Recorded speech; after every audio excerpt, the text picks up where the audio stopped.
योगाची आर्थिक ताकद, योगा मॅट बनवणारी एक कंपनी, तिची काहीतरी उलाढाल $20 लाख आहे. भारत कमी पडला का? $200 बिलियन. त्यामुळे इथे खूप मोठी व्यवसायाची संधी भारतीय युवकांना युवतींना आहे. कुठले 3 प्राणायाम आहेत दिवसातनं 5 मिनिटं 10 मिनिटं केलेच पाहिजेत?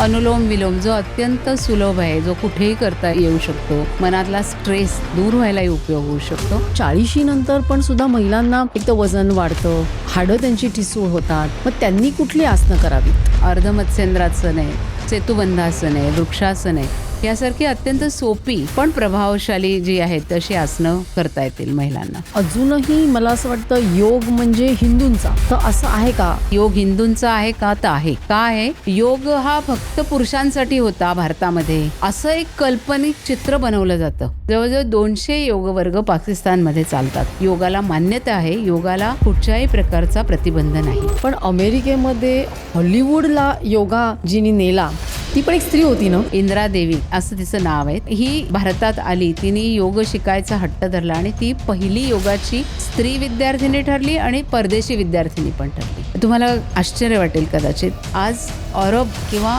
मुस्लिम देशामधले लोक सुद्धा मोठ्या प्रमाणात योगाचा स्वीकार त्यांनी केलेला आहे. ख्रिश्चन धर्मियांनी केलाय. आज जगामधले 30 कोटी लोक योग करतात. भारताला विश्वगुरू बनवण्यासाठीची जी सॉफ्ट पॉवर आहे ती कशी काय योगामुळे झाली? जसं आपल्या सगळं आम्ही करतो पण आम्हाला जे पाहिजे ते मिळत नाही, ते का? फक्त एक काळजी ह्याच्यात नेहमी घ्यायला पाहिजे, ते म्हणजे योग म्हणजे केवळ आरोग्य, लवचिकता आणि सौंदर्य यासाठी नसून ते एक विज्ञान आहे. आणि त्याची विशाल व्याप्ती समजावून सांगण्याकरता आज आपल्याकडे आल्या आहेत साहित्यिक आणि योग अभ्यासक नयनाताई सहस्त्रबुद्धे. योगामुळे आपली जीवनशैली, विचारशैली बदलते. योग हा केवळ हिंदूंचा नाही आहे, तर पाकिस्तान आणि सौदीमध्ये सुद्धा तो प्रचंड लोकप्रिय आहे.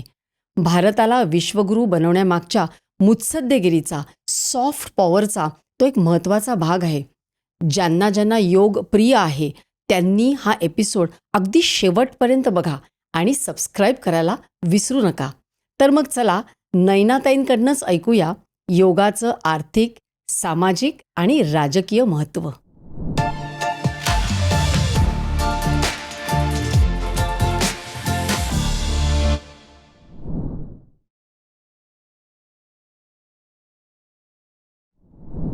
नमस्कार नयनाताई, तुमचं सर्व काहीमध्ये खूप खूप स्वागत आहे. नमस्कार.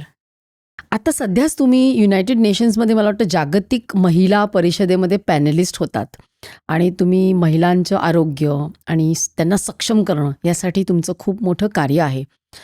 तर माझ्या दृष्टीने डॉक्टर म्हणून मला असं वाटतं की महिलांनी आपलं आरोग्य राखावं, म्हणजे ज्याला तुम्ही शक्ती म्हणता, स्त्री शक्ती, तर त्यासाठी योगाचं नेमकं काय योगदान आहे? त्यांनी काय केलं पाहिजे? जगातल्या सगळ्या महिला आज किती शिकल्या, नेत्या झाल्या, पुढे गेल्या असल्या तरीसुद्धा अन्याय, अत्याचार, अभाव यांनी ग्रस्त आहेत हे आपण जाणतो. आणि त्याच्या विरुद्ध उभं राहायची जर ताकद हवी असेल तर ती केवळ शारीरिक ताकद नसेल, तर ती मानसिक ताकद आवश्यक आहे. आणि ती दोन्ही प्रकारची ताकद योग महिलांना देऊ शकेल असं वाटतं. त्यामुळे योगाकडे महिलांनी जरूर वळायला हवं. म्हणजे महिलांनी केवळ आरोग्य आणि लवचिकता आणि सौंदर्य, सध्या जे करीना कपूर आणि शिल्पा शेट्टी यांनी जे फेमस केले त्याकडे न बघता तुम्ही जे म्हणालात की ऊर्जा मिळण्यासाठी, शक्ती मिळण्यासाठी सुद्धा योग महत्त्वाचे आहे ना. तर मी डॉक्टर म्हणून बऱ्याचदा असं बघते की तरुण सध्याच्या मुली आहेत की ज्यांना पाळीमध्ये त्रास होतो, PCOD आहे, थायरॉईड आहे. तर अशी कुठली 3 आसनं आहेत की ती तरुण मुलींनी करावीत? जसे आपली जीवनशैली बदलते तसे रोग बदलत आहेत, आजार बदलत आहेत, नवीन नवीन त्याचं स्वरूप आपल्या डोळ्यासमोर येतं आहे. म्हणजे करोनाचं आपण उदाहरण घेतलं तर करोनावर आपण लस काढली, लस घेतली, त्यांनी व्हेरियंट चेंज झाले, त्यानंतर करोनाने आपलं स्वरूप बदललं. तसं आजारांचं स्वरूप पण बदलतं आहे. आणि आता PCOD सारखी समस्या असेल की ज्याच्यामुळे महिलांच्या एकूण प्रजनन क्षमतेवरती परिणाम झालेला आपल्याला दिसतो. त्याची कारणं खूप आहेत. आपलं खाणं, पिणं, राहणं, झोपण्याच्या सवयी, या सगळ्या गोष्टींचा तो एक एकत्रित परिणाम महिलांच्या आरोग्यावर होतोय. तर आता तुम्ही खरं म्हणजे डॉक्टर आहात, आणखीन तुम्ही स्वतः योग प्रॅक्टिशनर आहात, योग करता. त्यामुळे मी योगाबद्दल बोलायला हवं असं नाही, कारण मी योग अभ्यासक आहे. योगतज्ञ, योगगुरूपेक्षा मी योग अभ्यासक आहे. तर यासाठी 2-3 आसनं सुचवता येतील, की भुजंगासन, बद्ध कोणासन, वज्रासन यासारखी जी आसनं आहेत, त्याच्यामुळे प्रजनन आरोग्य सुधारायला महिलांचा उपयोग होईल. आणि त्याच्यामध्ये पण स्पाईनची जी मूव्हमेंट आहे, त्यामुळे त्यांना पाळीच्या वेळी त्याची पाठदुखी होते, ती पण मला वाटतं आटोक्यात येऊ शकते, नाही का? आणि आता सध्या मी आणखीन एक बघते, की 40शी नंतर पण सुद्धा महिलांना एक तर वजन वाढतं, नंतर मेनोपॉज आलेला असतो, हाडं त्यांची ठिसूळ होतात, थोडा एक चिडचिडेपणा वाढतो. मग त्यांनी कुठली आसनं करावीत? महिलांसाठी योग हा वयाच्या सगळ्या टप्प्यांवरती महत्त्वाचा आहे आणि आवश्यक आहे. कारण मुलगी वयात येताना तिच्या वेगळ्या गरजा असतील, वेगळे हार्मोन्स असतील, वेगळा स्वभाव एक तयार होत असेल. तसं जसं 40शीत महिला येतात, मेनोपॉज आहे आणि शरीर थोडंसं स्लो व्हायला लागतं. तर अशा वेळी लवचिकता आणि आपल्या पाठकण्याचं आरोग्य हे टिकवणं महत्त्वाचं आहे. त्यामुळे अर्धमत्स्येंद्रासन आहे, सेतुबंधासन आहे, वृक्षासन आहे, यासारखी अत्यंत सोपी, तुलनेने सोपी पण प्रभावशाली जी आहेत तशी आसनं करता येतील महिलांना. नाही, अगदी बरोबर आहे. आणि आता सध्याचा नवीन जो ज्याला रोग आपण म्हणतो, की प्रत्येकाला स्ट्रेस असतो. हो. म्हणजे मानसिक शांती गेलेली आहे, नैराश्य आहे, अ, कुठेतरी मन पण एक दोलायमान होतं, की लोकांना स्ट्रेस नाही घेता येते. तर तुम्ही जे म्हणालात, की योग हे शारीरिक आणि मानसिक दोन्ही आरोग्यासाठी चांगलं आहे. तर मग मानसिक एक आरोग्य चांगलं राहावं म्हणून कोणत्या प्रकारे योगासनं करावीत किंवा प्राणायाम करावेत? महिलांवरचा ताण दिवसेंदिवस खूप वाढतोय. कारण त्यांच्याकडनं पारंपरिक अपेक्षा आहेतच. मग तिने घरातलं सगळं करावं, मुलांचं करावं, वृद्धांचं करावं, नोकरीही करावी. मग तिचा रोल हाऊसवाईफ टू ब्रेडविनर असा बदललेला आहे. त्यामुळे ताण हा खूप आहे.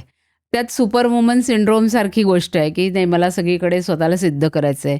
मला ऑफिसमध्ये पण यशस्वी व्हायचं आहे आणि मला घरात पण यशस्वी व्हायचं आहे. मला स्वयंपाक पण आला पाहिजे आणि मला ऑफिसचे प्रोजेक्ट पण करता आले पाहिजे. ह्यातून खूप ताण आणि अतिरिक्त कामाचा भार हा महिलांवरचा वाढतोय.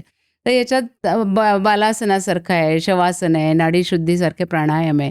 ह्यांनी तिला नक्की मदत होऊ शकते.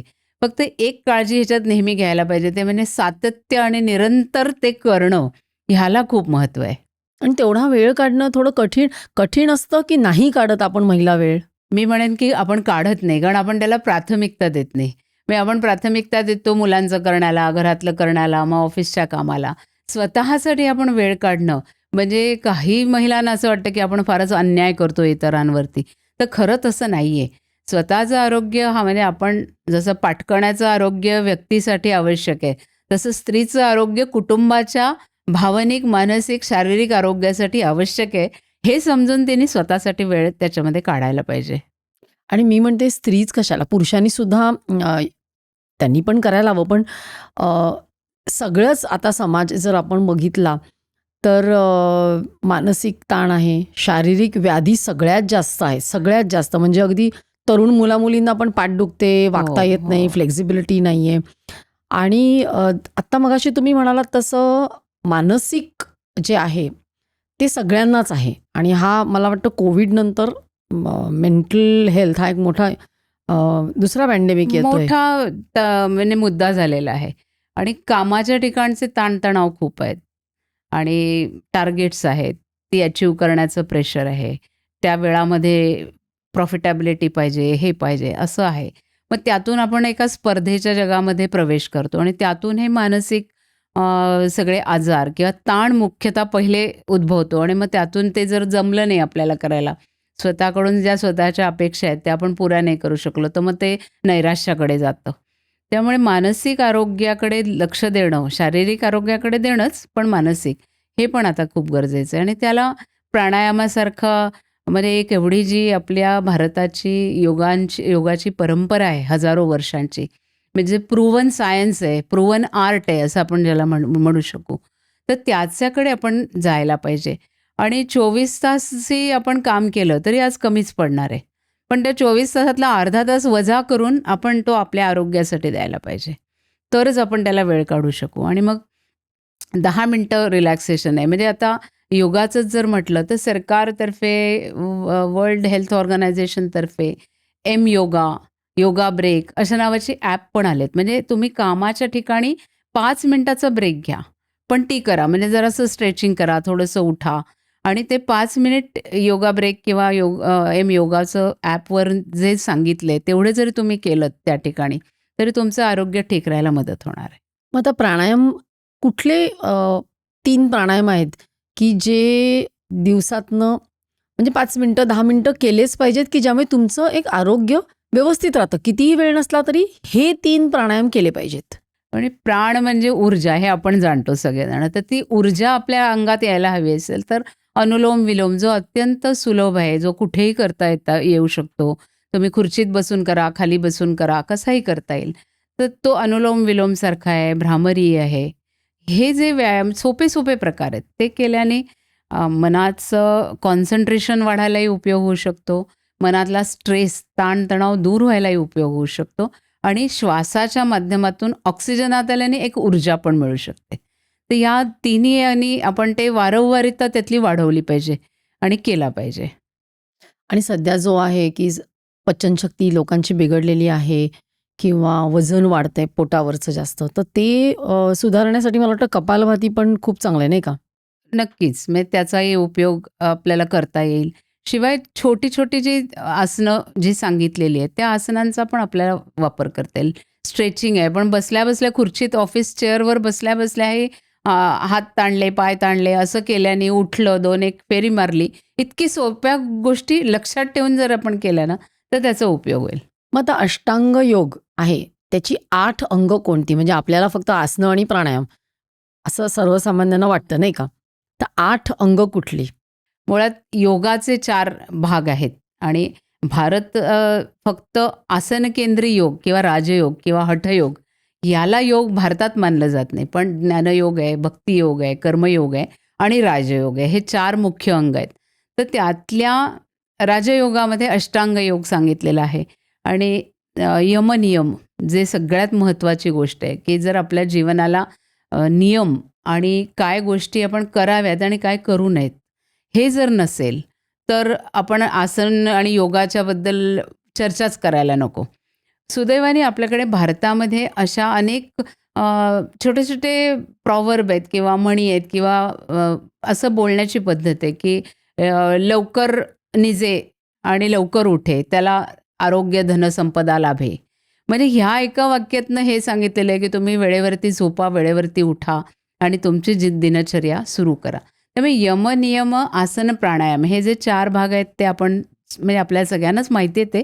मी विशेष काही सांगते त्याच्यामध्ये असं नाही.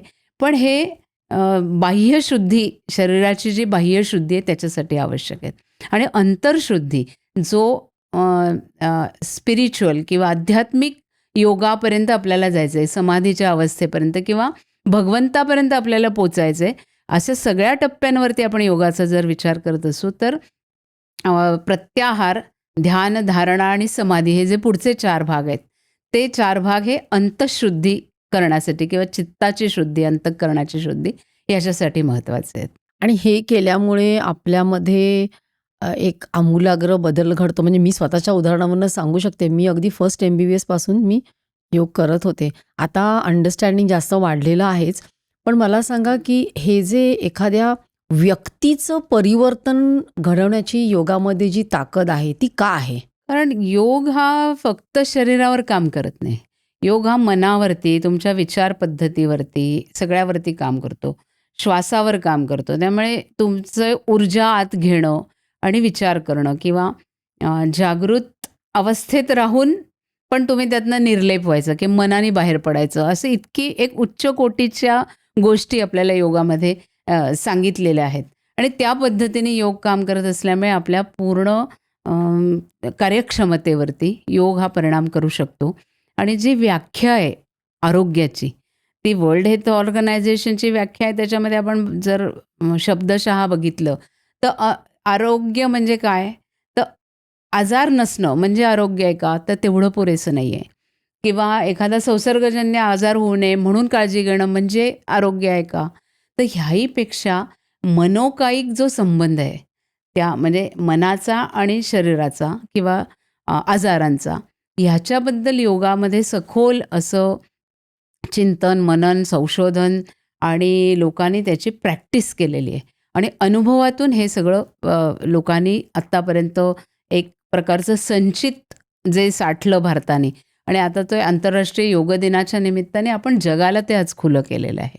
त्यामुळे योग हा केवळ मनावरती, केवळ शरीरावरती नाही, तर आपल्या अंतस्थ ग्रंथी, स्त्राव, नंतर आपल्या ज्या प्रणाली आहेत शरीरातल्या, म्हणजे श्वसन आहे, उत्सर्जन आहे, प्रजनन आहे, तर अशा सगळ्या प्रणालींचा विचार करतो. म्हणजे इतकी खोली योगामध्ये आहे. आणि त्यामुळे तो मला जेव्हा मी अभ्यासक म्हणून योगाबद्दल वाचते किंवा त्याच्याबद्दल समजून घ्यायचा प्रयत्न करते, तेव्हा ही जी गोष्टी आहेत ज्याच्याबद्दल हजारो वर्ष लोकांनी तपश्चर्या केलेली आहे आणि त्या तपश्चर्येतून हे ज्ञान मिळवलेलं आहे, ते अक्षरशः स्तिमित करून टाकतं. म्हणजे अरे बापरे, की कसं जेव्हा काही लॅबोरेटरीज नव्हत्या किंवा अशी साधनं नव्हती, तेव्हा लोकांनी हे कसं ज्ञान मिळवलं असेल, असा म्हणजे प्रश्न पडतो. आणि एक त्याच्याबद्दलचं आदर, कौतुक मनात तयार होतो. तुम्ही मगाशी बोललात ना, की फार पूर्वी ज्यांनी अभ्यास केला त्यांनी सांगितलं काही योगी 100-100, 200-200 वर्ष ते जीवित होते. तर हे त्याच्याचमुळे होतं का, योगामुळे?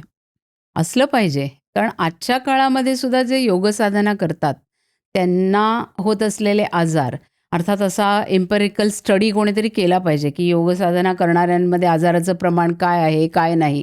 कारण आज काय आहे, की रिसर्च करून त्याच्यातनं तुमचे निष्कर्ष आलेले दाखवले नाहीत, तर लोकांना तो एखादी गोष्ट खरीच वाटत नाही, असं होतं. म्हणजे अनुभूतीला आजच्या विज्ञान किंवा प्रामाण्यवाद जो आहे, वैज्ञानिक प्रामाण्यवाद, त्याच्यामध्ये तसं स्थान कमी आहे.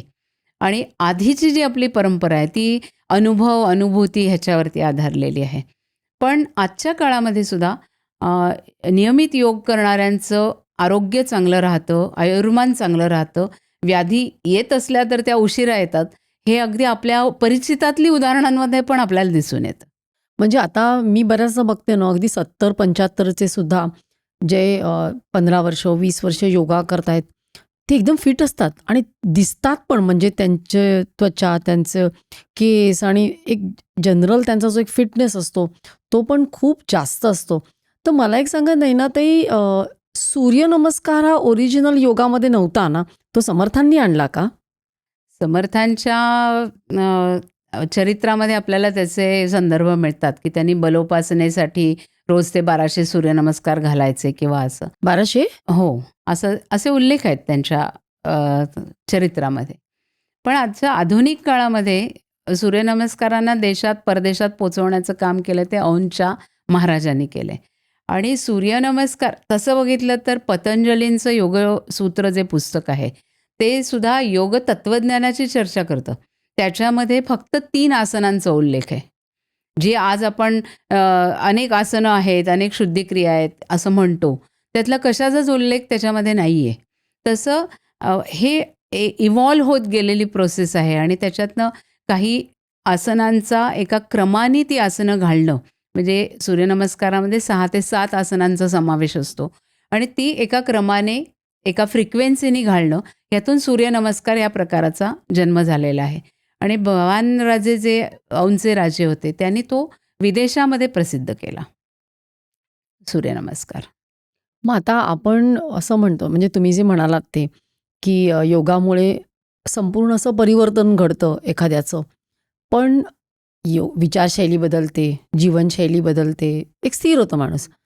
पण मग जे आपल्याला अधिलौकिक, भौतिक अशा ह्याच्यामध्ये जे यश मिळतं जीवनामध्ये, तर त्याला कोणकोणते अडथळे येऊ शकतात?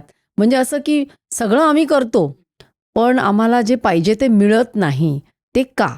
अय्यंगार गुरुजी, ज्यांचं नाव आपण योगामध्ये एक मोठं नाव आहे, BKS अय्यंगार गुरुजी, आणि गेल्या शतकामध्ये त्यांनी योग प्रसिद्ध पावायला किंवा परदेशामध्ये त्याची सेंटर, साधक तयार करायला त्यांचं नावाचा खूप महत्त्व आहे. म्हणजे त्यांनी खूप मोठं काम केलेलं आहे. त्यांनीच एके ठिकाणी म्हटलं की व्यक्तीच्या यशाच्या मार्गामध्ये कोणते अडथळे येतात, तर त्यानं म्हणजे बौद्धिक आळस, म्हणजे एखादी गोष्ट करू का नको करू असं आपल्याला वाटतं. म्हणजे आपल्याला बौद्धिक आळस तो असतो. शारीरिक आळस हा आपल्याला माहीत कळतो, पण बौद्धिक आळस आपल्याला पटकन लक्षात येत नाही. तर तो एक महत्त्वाचा एक त्याच्या शंका घेणं. म्हणजे आता योगाचा खरंच मला उपयोग होईल का? किंवा मी जिममध्ये जात असेल, तर मग जिमचं खरंच होतो का? अशा प्रकारच्या शंका घेणं आणि अनुभव न घेता नुसत्याच शंका घेत राहणं, असा एक ते कारण आहे. निष्काळजीपणा. म्हणजे एखादी गोष्ट आपल्याला करता येणं शक्य आहे, पण आपण ती काळजीपूर्वक करत नाही. आणि असं निष्काळजीपणामुळे अनेक अपघातसुद्धा आपण होताना बघतो. त्यामुळे निष्काळजीपणा हा आपला एक यशाच्या मार्गातला अडथळा आहे असं म्हणायला हरकत नाही. आळस त्याच्याबद्दल तर काही बोलायला नको. म्हणजे तो प्रत्येकच व्यक्तीकडे असतो आणि कधी आपल्याला उठायला नको म्हणून आज आज योगासनानं सुट्टी घेऊया किंवा आज चालायला नको जाऊया, पाऊस पडतोय. अशा प्रकारे आपण खूप कारणं काढतो आणि तो पण एक मोठा अडथळा त्याच्यामध्ये आहे. अविरती म्हणजे समायोजनाचा अभाव. म्हणजे अनेक गोष्टीमध्ये आपण एक गोष्ट साध्य करायची असेल, तर खूप गोष्टींच्यामध्ये समायोजन किंवा ॲडजस्टमेंट आपल्याला करायला लागते. म्हणजे जसं आपण म्हटलं, की महिला म्हणतात, "आम्हाला तर व्यायामाला वेळच होत नाही." तर हा जो समायोजनाचा अभाव आहे, म्हणजे 24 तासातला अर्धा तास काढायचा जर आपण ठरवला नाही, तर तो कधीच निघणार नाही आहे. तर ते एक मोठं कारण आहे.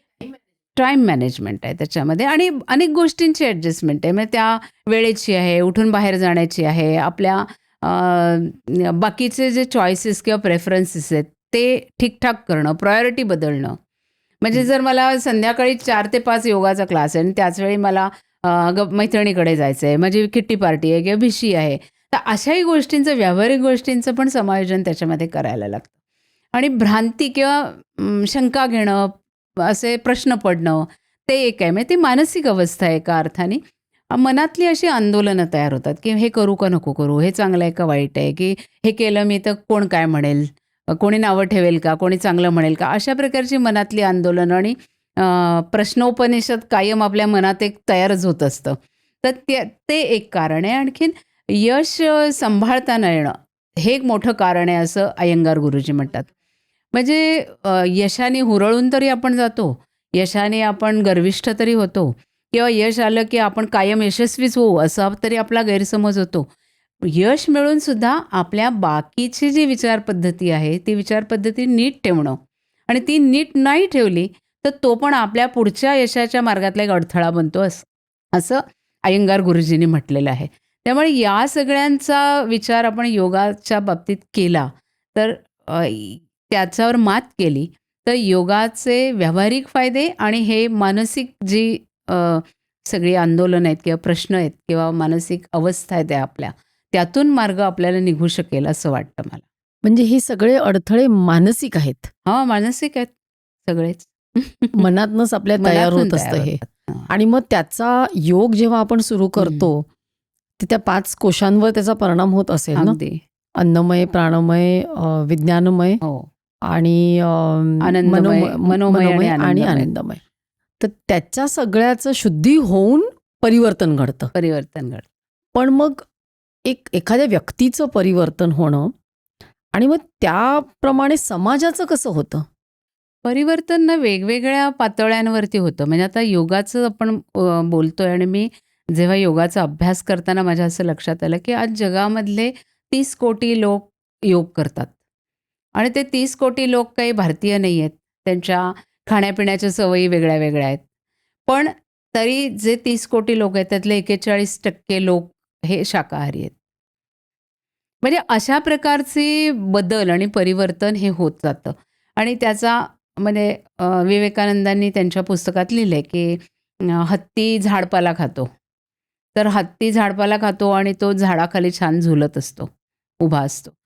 वाघ, सिंह हे मांस, मटण खातात आणि ते आरोळ्या देत असतात किंवा मोठ्याने ओरडत असतात. हे त्यांनी उदाहरण दिलेलं आहे. त्यामुळे अशा अनेक गोष्टींचा परिवर्तनावरती परिणाम होत असतो. मुख्य परिणाम मला वाटतं जो व्हायला हवा, जो आज मला होताना दिसत नाही. म्हणजे जेव्हा मी अभ्यासक म्हणून जगामध्ये योग कसा चाललाय, लोक काय करतात, कसा त्याचा विचार करतात, कोणत्या गोष्टी योगातल्या स्वीकारतात, कोणत्या नाकारतात किंवा कोणत्याबद्दल एक प्रकारे ट्विस्टिंग करतात किंवा ॲप्रोप्रिएशन करतात. असा अनेक गोष्टींचा अनेक अँगलनी मी त्याचा अभ्यास करते आहे. तेव्हा योगाचं मूळ उद्देश काय आहे? तर आपल्यातला अहंकार कमी करणं किंवा नष्ट करणं. जर आपल्याला भगवंतापर्यंत पोचायचं आहे, ते अनुसंधान जर आपल्याला निर्माण करायचं आहे, आपल्या संतांनी सांगितलंय, योगगुरूंनी सांगितलंय, तर त्या अनुसंधानात येणारा अडथळा काय आहे? तर अहंकार आहे आपल्याला. म्हणजे मी असं आहे, मी तसं आहे, मला हे येतं, मला हे जमतं, अशा प्रकारचा. आणि तरी ॲट ए टाईम आपल्याला आयनेस किंवा स्वची जाणीव पाहिजे. म्हणजे स्वचा लोप करायचा आहे अशातला भाग नाही आहे. पण आयनेस हवा, म्हणजे स्वची जाणीव हवी, पण इगो नको, आपल्याला अहंकार नको. तर माझ्या मनात असा विचार येतो की इतके योग करतात, म्हणजे तुम्हाला आश्चर्य वाटेल कदाचित. आज अरब किंवा मुस्लिम देशामधले लोकसुद्धा मोठ्या प्रमाणात योगाचा स्वीकार त्यांनी केलेला आहे, ख्रिश्चन धर्मियांनी केला आहे. तर असं असताना एक समूह म्हणून, एक धर्म म्हणून आपल्या अहंकाराचा लोप होतोय का किंवा होईल का? आणि त्यातून आजचे जे जगाला भेडसावणारे आतंकवादासारखे प्रश्न आहेत किंवा रेसिझमसारखे प्रश्न आहेत, की आम्ही श्रेष्ठ, हा जो एक लोकांचा भाव आहे, तो हा मी याला कलेक्टिव्ह इगो किंवा सामूहिक इगो असं मी म्हणते त्याला. तर व्यक्तिगत योगाचा लोप पावता पावता आपण सामूहिक योगाचा जर सामूहिक इगोचा जर आपल्याला लोप त्याच्यातनं करता आला, तर जगातले अनेक प्रश्न सुटतील असं एक मला वाटतं किंवा माझं जे आकलन या अभ्यासातून तयार झालं ते असं सांगतं. आणि त्या दृष्टीने आता आपल्याला प्रयत्न करायला हवेत. म्हणजे जगामध्ये लोक योगाचा स्वीकार करतायत मोठ्या प्रमाणावरती, त्यात काहीच शंका नाही. तर त्या जोडीने प्रयत्नपूर्वक सामूहिक भावना आणि समाजाचा विकास यासाठी करता येईल का? किंवा महिला ही आपण कुटुंबाचा आधारस्तंभ आहे असं आपण म्हणतो. पण आजचं आपल्याला कुटुंब कसं दिसतं? भारतातलं मी म्हणते, जगातलं अजून वेगळ्या पद्धतीने. पण आज प्रत्येकजण आपल्या आपल्या कामामध्ये बिझी आहे किंवा आपल्या आपल्या गॅजेटमध्ये बिझी आहे. म्हणजे प्रत्येकाचा फोन आहे, प्रत्येकाचा लॅपटॉप आहे, प्रत्येकाची खोली आहे, असं बऱ्यापैकी आता दिसायला लागलं आहे. तर त्यामुळे घरात समजा 3 माणसं आहेत किंवा 4 माणसं आहेत, तर त्यांचं सामूहिकता टिकून आहे का? आणि जी सामूहिकता हा परिवार व्यवस्थेचा एक कण आहे. म्हणजे एकत्र जेवणं, एकत्र सण साजरे करणं, एकत्र येणं, हसणं, खेळणं, अगदी पत्ते खेळणं असंही असेल. तर ह्यातून कुटुंब तयार होतं किंवा कुटुंबाचा एक भाव बांधला जातो, तयार होतो. तर कुटुंबात सुद्धा आज अशा प्रकारच्या एक समायोजनाची किंवा एकत्र आणण्याची गरज आहे. कारण आज बघतोय आपण की कुटुंबात माणसं एकत्र एका छताखाली राहतात, पण त्यांची विचारपद्धती एकदम वेगळी झालेली आहे. जेन झी म्हणून त्यांचं एक वेगळं थिंकिंग प्रोसेस आहे. आधीच्या पिढीची वेगळी आहे, मधल्या पिढीची एक वेगळी आहे. तर त्यांना एकत्र आणणं म्हणजे हे इन्क्लुझिव्ह जर ते आपल्याला कुटुंब करायचं असेल आणि जो खरा कुटुंबाचा गाभा आहे, इन्क्लुझिव्हिटी हा गाभा आहे त्याच्यामध्ये. म्हणजे प्रत्येक व्यक्ती इंडिव्हिज्युअल आहे आपण मानतो, पण तरीसुद्धा सगळे एक आहेत. किंवा भारतीय समाजाचं जे आपण वैशिष्ट्य मानतो की वैविध्य आहे, पण त्या वैविध्यामध्ये सुद्धा आम्ही एक आहोत. आमची बोलीभाषा वेगळी आहे, आपलं खानपान वेगळं आहे, आमचे सण वेगळे आहेत, आमचं रंगरूप वेगळं आहे, आमचे परिधान पद्धती वेगळी आहे, तरीसुद्धा आम्ही एक आहोत सगळे भारतीय. हा जो एकत्वाचा भाव आहे, हाच कुटुंबापासून समाजापर्यंत आणि समाजापासून म्हणजे भारताच्या समाजापासून ग्लोबल कम्युनिटीपर्यंत नेण्याची आज गरज आहे. तर योग हे करू शकेल का? तर मला वाटतं ही ताकद योगाकडे आहे. पण योगाकडे आपण त्या अँगलनी पण बघायला पाहिजे. म्हणजे आज जो योग थोडा बंदिस्त झाला आहे, तो आसन तंत्रामध्ये बंदिस्त झाला आहे किंवा फिजिकॅलिझमचा योग आज आहे. शारीरिक त्याच्या सगळ्या फायद्यांमुळे आज योगाकडे बघितलं जातं किंवा एक वेलबिंग प्रोग्राम म्हणून योगाकडे बघितलं जातं किंवा एक प्रिव्हेंटिव्ह मेजर म्हणजे आरोग्य मिळवण्यासाठी प्रिव्हेन्शनचा एक कार्यक्रम आहे तो, की अनारोग्य येऊ नये, आजार होऊ नयेत ह्यासाठी तुम्ही योग करा, म्हणजे ते प्रिव्हेंटिव्ह आहे. ह्याच्या पलीकडे जाऊन योगाच्याकडे अशा विस्तृत प्रकाराने पाहणं आणि त्याचा उपयोग करून घेणं, ही खरं म्हणजे आता आपल्याकडे जबाबदारी आहे असं वाटतं. आणि आता तुम्ही मगाशी बोललात तसं अजूनही मला असं वाटतं योग म्हणजे हिंदूंचा हां. असं समजलं जातं. तर असं आहे का? म्हणजे जगामध्ये त्याचं काय इंटरेस्ट आहे किंवा त्याचं पिक्चर काय आहे जगामध्ये? मी दोन्ही म्हणेन, याचं उत्तर दोन्ही आहे. म्हणजे योग हिंदूंचा आहे का? तर आहे. का आहे? तर जी आपली हिंदू विचार पद्धती आहे, हिंदू जीवन पद्धती आहे, आणि जी आचारशैली, जीवनशैली, विचारशैली इतक्या वर्षांच्या परंपरेतून आजपर्यंत येऊन पोचलेली आहे. त्या अर्थाने तो हिंदू आहे. कारण जसं विविधता हे मी म्हटलं, कृतज्ञता हा आपल्या म्हणजे भारतीय संस्कृतीचा एक महत्त्वाचा गाभा आहे, की निसर्गाबद्दल कृतज्ञ असणं, आई-वडिलांप्रती ऋण व्यक्त करणं, गुरुजनांप्रती ऋण व्यक्त करणं. इव्हन जी गोष्ट म्हणजे आपण स्कूटर चालवतो, तर ती स्कूटर आपल्याला किती कन्व्हिनियन्स देते, आपल्याला सोय आहे ती. त्यामुळे तिच्याबद्दल जो कृतज्ञ होता, हे आपल्याला भारतीय संस्कृती, हिंदू संस्कृती शिकवते. त्या अर्थाने तो हिंदू आहे. पण म्हणून तो फक्त हिंदूंपुरता आहे का? तर ते अजिबात नाही. आणि जसे मी आता आकडे सांगितले तुम्हाला, की जगातले आज 30 कोटी लोकं योग फॉलो करतात किंवा नियमित करतात किंवा आठवड्यातनं 3 दिवस, 4 दिवस करतात. ही जी संख्या आहे. तर भारताची तर काही इतकी भारतात योग करणाऱ्यांची संख्या नाही आहे. त्यातली निम्मी अगदी म्हटलं, की 15 कोटी भारतीय लोक योग करतात असं मानलं, तरी 15 कोटी लोक जे भारताबाहेर आहेत आणि भारतीय नाही आहेत, असे योग करतात. म्हणजे याचाच अर्थ सर्व धर्माचे, सर्व भागातले जितके काही देश जगाचे आज भाग आहेत, त्या सगळ्या भागातले, मग ते साऊथ आफ्रिका असो, स्वित्झर्लंड असो, सौदी अरेबिया असो, सगळ्या ठिकाणचे लोक करतात. केवळ अमेरिकेमधले 3.5 कोटी लोक योग करतात. सौदी अरेबियामध्ये योग आज खेळ म्हणून किंवा एक वेलबिंग प्रोग्राम म्हणून इतका आज पॉप्युलर झालेला आहे, की तिथे मोठ्या प्रमाणामध्ये योग केला जातो. त्यामुळे फक्त तो हिंदूंच्या मालकीचा नाही, तो आज जगाच्यासाठी आपण खुला केलेला आहे आणि त्या आंतरराष्ट्रीय योग दिनानिमित्त तो आणखीन एक त्याच्यातली मुत्सद्देगिरी भारत दाखवतो आहे आणि तो जगापर्यंत पोचतो आहे. त्यामुळे त्या अर्थाने योग हिंदूंचा नाही, केवळ मालकी हक्काची भावना त्याच्यामध्ये असता कामा नये. आता तुमचं जे पुस्तक येतंय त्याच्यामध्ये मी वाचलं, की अगदी पाकिस्तानात सुद्धा योग केला जातो आणि सेंटर्स आहेत. तर अशा या मुस्लिम राष्ट्रांमध्ये सुद्धा हा योग तेवढ्या प्रमाणात होतो का? म्हणजे किती सेंटर्स असली तर? पण तुम्ही त्याच्यावर अभ्यास केलेला आहे. अभ्यास केलाय आणि मी आधीच म्हटलं असं, की मी योगतज्ञ नाही, तर मी योग अभ्यासक आहे. आणि हे जे पुस्तक माझं आता योगाचे विश्व आणि विश्वातला योग या 11व्या योग दिनाच्या निमित्ताने येते, तर त्याचा अभ्यास करायची सुरुवात जेव्हा झाली, त्याचं कारणच हे आहे, की 2018मध्ये भारत सरकारने आपल्याकडचा गौरवाचा जे पुरस्कार आहे गौरवाचा, पद्मश्री पुरस्कार, तो सौदी अरेबियातल्या नौफ मरवाई या योग साधिकेला किंवा योगतज्ञ व्यक्तीला दिला. आणि मग मला असं एकदम वाटलं, की अरे असं कसं काय, म्हणजे का बरं झालं असं? मग मी तिच्याबद्दल वाचलं आणि मग आणखीन मी जसं वाचत गेले, तसं केवळ ती एकच नाही आहे, तर 2015 पासून अनेक परदेशातल्या योगसाधकांना भारत सरकारने पद्मश्रीने गौरवलेलं आहे. म्हणजे आता 2024मध्ये कुवेतमधल्या एका महिलेला योगाचा पुरस्कार दिलेला आहे. तर ते कारण असं झालं आणि हे याच्यातनं मग मी अधिक योगाबद्दल वाचायला लागले. मग योग कसा पसरलेला आहे आणि काय आज योगाची जगातली स्थिती आहे. मग योग व्यवसाय पण आहे. योग आणि महिला आपण असा विषय आधी सुरुवातीला बोललो. तर आज ज्या महिला योग करतात किंवा जे योग करतात त्याच्यामध्ये 70% महिला आहेत. म्हणजे एक समजूत अशी होती, की योग हा मोक्षासाठी करायचा. मग आपण चित्र पाहिलेली असतात, की गुहेमध्ये जाऊन एकदम मृगाजिनावरती किंवा वाघरा जिनावरती बसून योग साधना करतायत तपस्वी आणि ते एकदम कडक प्रकारची त्यांचं तपश्चरण चाललेलं आहे. अशी पण आपण चित्र बघितलेली आहेत.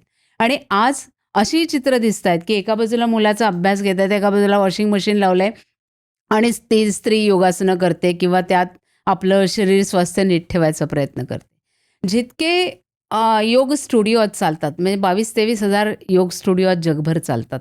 अमेरिकेत खूप मोठी संख्या आहे. योग रिट्रीट्स म्हणा, योग स्टुडिओ म्हणा किंवा योगाचे आश्रम म्हणा. आपल्या भारताच्या संदर्भात आपण योग संस्था किंवा योग आश्रम म्हणतो. तिथे रिट्रीट किंवा योगाच्या कंपन्या आहेत तिकडे. तर असे जे आहेत, तर त्याच्यामध्ये अशी केंद्र चालवण्यात तिथे असलेल्या योग शिक्षिकांमध्ये सुद्धा साधारण 70 ते 80% आज हा महिलांचा वाटा त्याच्यामध्ये आहे. व्यवसाय म्हणून योग आज पुढे आलेला आहे. खेळ म्हणून आलेला आहे. योग आणि कलांचा खूप मोठा संबंध आहे. म्हणजे नृत्यकला आपण पोझेस जेव्हा बघतो तर त्या पोझेसमध्ये आपल्याला योगासनांमधल्या कितीतरी आकृतिबंध दिसतात किंवा अय्यंगार गुरुजींनीच म्हटलेलं आहे की योग हा म्हणजे आत्म्याचं मधुर संगीत जर असेल तर त्याच्यासाठी योग म्हणजे सिम्फनी आहे, त्याची धून आहे, असं त्यांनी म्हटलंय. किंवा सगळेच कलासाधक म्हणतात की भगवंतापर्यंत पोचायची जी माझा जो काही प्रवास आहे त्याच्यामध्ये शरीर हे आमचं साधन आहे आणि ते शरीर साधन असताना योग हा त्याचा एक मोठा पाया आहे. म्हणजे नृत्याचा आपण विषय घेतला तर नृत्यामध्ये दमसास पाहिजे. मग तो दमसास आणि प्राणायाम यात काय फरक आहे? म्हणजे माझ्यापेक्षा तुम्ही ह्याच्यामध्ये सांगू शकता की आणि मुद्राभिनय जो आहे त्याच्यामध्ये अंगुली म्हणजे 10 हातांच्या हं. बोटा, हातांच्या मुद्रा जशा आहेत तसं नृत्यामध्ये पण आहेत. शिल्पकलेमध्ये कितीतरी आसनांचे आकृतिबंध आपल्याला दिसतात. आणि एक इंटरेस्टिंग माझा ऑब्झर्वेशन किंवा मुद्दा मला इथे मांडायचा आहे, तो सांगायचा असा की योग हा फक्त पुरुषांसाठी होता भारतामध्ये, असं एक काल्पनिक चित्र बनवलं जातं. त्याचा आता इतिहास आपल्याकडे लिखित स्वरूपात कदाचित नसेल, परंतु आपण जर शिल्पकला बघितली तर त्या शिल्पकलेमध्ये योगासनांच्या ज्या मुद्रा आहेत किंवा जी आसनांच्या आकृतिबंध आहेत, ती आकृतिबंध स्त्रिया आणि पुरुष दोघांचेही कोरलेले आपल्याला दिसतात. ह्याचा अर्थ योग हा आपल्याकडे फक्त पुरुषांपुरता केंद्रित किंवा मर्यादित नव्हता, तो महिलांसाठी होता. आणि त्याही पुढे जाऊन ती आपली ऋतुचर्या, ती आपली दिनचर्या आणि तीच योगचर्या होती. म्हणजे तो आपल्या अविभाज्य जगण्याचाच भाग होता. वेगळा योग मला करायचा आहे किंवा मला त्यासाठी स्टुडिओत जायचं आहे किंवा क्लासला जायचं आहे, अशी स्थिती नव्हती. तर ती यमनियम जे म्हटलं, ती आपली ऋतुचर्या होती, ती आपली दिनचर्या होती. अशा प्रकारे योग हा आपल्यामध्ये आजसुद्धा मुरलेला दिसतो. म्हणजे आपण म्हणतो की 15 कोटी भारतीय लोक योग करतात म्हणजे आसनं करतात. पण बाकीच्यांची जी जीवनशैली आहे ती योगाधारित आहे, योगाशी संबंधित आहे, असे खूप दाखले आपल्याला मिळतात. अजून एक म्हणजे तुम्ही जे म्हणालात ना, की फक्त महिला नाही पुरुष करतात. पण अमेरिकेमध्ये हॉलिवूडला योगा जिनी नेला, हो. ती पण एक स्त्री होती ना? ती स्त्री होती इंदिरा देवी किंवा पीटर युजिनी असं तिचं नाव आहे. त्यांनी योग प्रथम तिकडे नेला. त्या भारतात आल्या ते त्यांना फिल्म इंडस्ट्रीमध्ये काहीतरी करायचं म्हणून त्या आल्या किंवा सिनेतारका बनण्यासाठी आल्या. मग म्हैसूरमध्ये कृष्णम्माचार्यांच्याकडे त्यांनी योगाचं शिक्षण घेतलं. तेव्हा कोणी मुली बायका शिकत नव्हत्या. म्हणजे दरम्यानच्या काळात जसं 2000 वर्षांमध्ये महिलांची थोडी पिछेहाट झाली आपली. म्हणजे वेदकाळात महिला शिकत होत्या किंवा त्यांचं एक उच्च स्थान होतं वगैरे आपण म्हणतो. पण दरम्यानच्या काळात त्या स्थानामध्ये घसरण झालेली आपल्याला दिसते. महिलांचं शिक्षण थांबलं, महिला 4 भिंतीच्या गाडल्या गेल्या किंवा कोंडल्या गेल्या, त्यांचा सामाजिक विकास थांबला. तसं योग परंपरेच्या बाबतीत पण झालं असावं असं दिसतं. आणि जी नाथयोगी संप्रदाय होता त्यामध्ये महिलांचा सहभाग नाही असं आढळून येतं. तर कदाचित हा जो सामाजिक परिणाम होता की एका बाजूला शिक्षण थांबलं, त्यांचं बाहेर जाणं येणं थांबलं, तसं ते योगातला पण एक डिस्कंटिन्युइटी तयार झाली आणि महिला त्याच्यापासून दूर गेल्या. पण ही जेव्हा भारतात आली, तिने योग शिकायचा हट्ट धरला आणि ती पहिली योगाची स्त्री विद्यार्थिनी ठरली आणि परदेशी विद्यार्थिनी पण ठरली. त्यांचे पती डिप्लोमॅट होते, त्यामुळे त्या अनेक देशात गेल्या. त्यांच्या गुरूच्या सांगण्यावरून त्यांनी चीनमध्ये पहिल्यांदा योगवर्ग सुरू केले. इंदिरा देवी त्यांचं नाव, त्यांनी भारतीय नाव इंदिरा देवी. त्यांचं जर तुम्ही गुगल करून फोटो पाहिले तर त्यांचा अगदी प्रॉपर साडीमधला फोटो आपल्याला दिसेल. आणि त्यांनी त्या तेव्हा अमेरिकेत पतीचं निधन झालं आणि मग त्यांना राहायचं होतं भारतात, पण समाव त्या अमेरिकेला गेल्या. तिकडचा व्हिसा त्यांनी मिळवला आणि तिथे गेल्या. तर तिथे त्यांचे जे सहाध्यायी होते किंवा योगातले बरोबरचे लोक होते, त्याच्यातले काही जण हॉलिवूडशी संबंधित होते. त्यांच्यामुळे त्यांनी तो योग तिथे शिकवायला सुरुवात केली. आणि एका अर्थाने आपल्याला असं म्हणता येईल की जो पुरुषप्रधान योग होता त्याला स्त्रीप्रधान करून त्या रूपामध्ये सादर करण्याचं जर श्रेय कोणाला जात असेल तर ह्या इंदिरा देवींना जातं. त्यावेळी त्यांनी किंवा त्यांच्या एकूण जी अमेरिकन वैचारिक किंवा पाश्चात्यांची जी वैचारिक दृष्टी आहे त्याच्यामध्ये उपयोग किती आहे किंवा उपयुक्ततावाद किंवा व्यक्तिवाद किंवा अशांचं मिश्रण आहे. तर त्यातून त्यांनी त्या योगाला महिलांसाठी कमनीय बांधा असावा म्हणून किंवा फिगर मेंटेन करण्यासाठी अशा प्रकारात त्याला सादर केला. मग त्याला त्याच्यात आरोग्याचे पण आयाम जोडले आणि अशा पद्धतीने योग त्यांनी तिकडे नेला. पण बाकी भारतीय योगगुरू जे आहेत त्याच्यामध्ये योगेंद्रजी आहेत, कुवलयानंद आहेत. अशांनी अनेकांनी परदेशामध्ये योगाची सुरुवात केली होती आणि 1893 मध्ये पहिल्यांदा विवेकानंदांचं जे अमेरिकेतलं भाषण झालं, त्या भाषणापासून खरं म्हणजे योगाबद्दल, भारतीय तत्त्वज्ञानाबद्दल आणि योगाचे जे सगळे 4 भाग किंवा आस्पेक्ट्स आहेत, ज्ञानयोग, भक्तियोग, कर्मयोग आणि राजयोग किंवा हठयोग, ह्या सगळ्याबद्दलची एक उत्सुकता परदेशामध्ये त्या दरम्यान निर्माण झाली. पण त्यापूर्वीसुद्धा जे लोक व्यापाराच्या निमित्ताने आले, म्हणजे दानिश लोक आले, डच आले, फ्रेंच आले, ब्रिटिश आले भारतामध्ये, त्यांनी इथे योगाबद्दलचं लिहिलं आहे. म्हणजे मार्को पोलोने त्याच्या प्रवास वर्णनामध्ये वर्णन केलं की भारतामध्ये 200 वर्ष जगणारे मी योगी बघितले, 300 वर्ष लोक जगणारे, किंवा ते कसे हिमालयामध्ये साधना करतात, याच्याबद्दल त्यांनी त्याच्या 13व्या शतकामध्ये वगैरे जे वर्णन केलं किंवा जे प्रवास वर्णन लिहिलं आहे त्याच्यामध्ये सुद्धा उल्लेख सापडतो. अशा प्रकाराने योग हा जगात गेला आणि आता म्हणजे योग इतका मोठा प्रमाणात पसरला आहे किंवा आजचं जे योगाचं स्वरूप आहे तर त्याला मी म्हणेन की भारताची आध्यात्मिकता, पाश्चिमात्यांचा उपयुक्ततावादी दृष्टिकोन आणि अमेरिकेची व्यक्तिकेंद्री एक अवधारणा किंवा दृष्टिकोन, ह्या तिघांचं मिश्रण म्हणून आजचा योग आहे. म्हणजे तो कदाचित भारतातला योगसुद्धा आज तशा प्रकारचा योग, म्हणजे ज्याला आपण आंतरराष्ट्रीय योग असं म्हणूया, आणि हा आंतरराष्ट्रीय योगाचं स्वरूप हे आजचं अशा प्रकारचं झालेलं आहे. मला वाटतं पंतप्रधानांनी जे 21 जून हा जो दिवस निवडला, वैश्विक योग दिन, त्यामुळे इतकी प्राचीन परंपरा असून सुद्धा योग त्याच्यानंतर जास्त पसरला ना जगामध्ये आणि त्याला मान्यता मिळाली. नक्की. म्हणजे लोकाश्रय आधी मिळायला लागला योगाला, पण राजाश्रय आता मिळाला असं म्हणायला आपल्याला हरकत नाही. आणि राजाश्रयाशिवाय कोणती कला वाढत नाही. म्हणजे पूर्वीसुद्धा राजांच्या दरबारी गाणारे लोक असायचे किंवा कलाकार लोक असायचे. त्यामुळे राजाश्रय हा त्याला महत्त्वाचा ठरतो. आणि 2015 मध्ये पहिला योग दिन साजरा झाला किंवा 2014च्या युनायटेड नेशनच्या असेंब्ली आमसभेमध्ये पंतप्रधानांनी तसं सूतोवाच्य केलं की 21 जून या दिवसाला मान्यता मिळावी. पण त्यापूर्वीसुद्धा या प्रकारचे प्रयत्न सुरू झालेले होते. त्याला एक अधिकारिक जो धक्का म्हणायला हवा, तो अधिकारिक धक्का यामुळे मिळाला आणि 193 देशामधल्या एखादा येमेनसारखा वगैरे देश सोडला तर सर्व देशांमध्ये योग दिन साजरा होतो आजच्या घडीला. आणि आपल्या एम्बसी अनेक देशांमध्ये आहेत आणि ज्या देशांमध्ये एम्बसी नाहीत त्या ठिकाणी आपले संपर्क अधिकारी आहेत अशा ठिकाणी, तर त्यांच्यामार्फत हा योग केला जातो. आणि शिवाय स्थानिक लोक म्हणजे भारतीय अनेक संस्था आहेत ज्यांच्या परदेशांमध्ये योगाची केंद्र आहेत. म्हणजे आर्ट ऑफ लिव्हिंगचं आहे किंवा ईशा फाउंडेशन आहे. अशांची ऑलरेडी केंद्र आधीपासून सुरू, म्हणजे जवळजवळ 30-40 वर्षापासून त्यांनी ही केंद्र परदेशांमध्ये उभं करायला पण सुरुवात केलेली होती. आणि अनेक लोकांनी तिथे जाऊन संस्था केल्या. परदेशी लोकांनी भारतात येऊन योग शिकले आणि स्वतःचे योग वर्ग किंवा योग स्टुडिओ तिकडे जाऊन सुरू केले.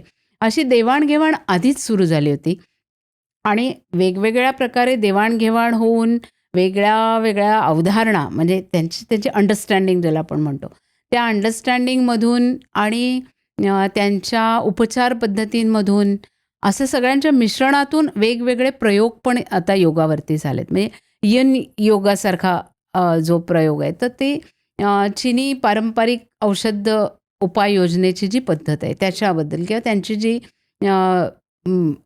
येन आणि यांग ही जी तत्व मानण्याची पद्धत आहे त्यातून येन योगाची सुरुवात झाली. अशा अनेक प्रकारे आज योगामध्ये वेगवेगळ्या गोष्टी घडताना आपल्याला दिसत आहेत त्याच्यामध्ये. पण मग असे काही देश आहेत का की ज्यांनी त्या करारावर सही केली नाही? जेव्हा एखादा प्रस्ताव मंजूर व्हायचा असतो युनायटेड नेशन्समध्ये किंवा संयुक्त राष्ट्रांमध्ये, तर जे सभासद मेंबर देश आहेत त्यांच्यातल्या निम्म्या देशांनी तरी त्याला अनुमोदन दिलं पाहिजे असं म्हटलं जातं. तर एकूण 193 पैकी म्हणजे ज्या 97-98 देशांचं अनुमोदन आपल्याला आवश्यक होतं. ते प्रत्यक्षात आपण 177 देशांचं अनुमोदन त्याला मिळवू शकलो. अर्थात त्याच्यासाठी प्रयास आहेतच आणि सप्टेंबर 2014 मध्ये तसा प्रस्ताव पंतप्रधानांनी मांडला आणि मग केवळ 75 दिवसामध्ये हे अनुमोदन भारताने आणि म्हणजे भारताची जी डिप्लोमसी आहे त्याला श्रेय आपण द्यायला पाहिजे आणि चीन, अमेरिका यासारख्या महासत्ता देशांचाही पाठिंबा मिळवला. आपले तथाकथित शेजारी देश आहेत त्यांचाही मिळवायचा प्रयत्न केला. त्याच्यामध्ये केवळ 16 देशांनी त्याला अनुमोदन दिलं नाही. तर त्याच्यामध्ये काही देश आहेत, पाकिस्तान सारखा आहे, सौदी अरेबियासारखा आहे. म्हणजे मुस्लिम बहुल देश आहेत आणि त्या मुस्लिम बहुल देशातल्या 8 देशांनी दिला नाही आणि बाकी काही अन्य देश आहेत. त्याची वेगवेगळी कारणं आहेत. म्हणजे सगळ्यांचा विरोध होता का?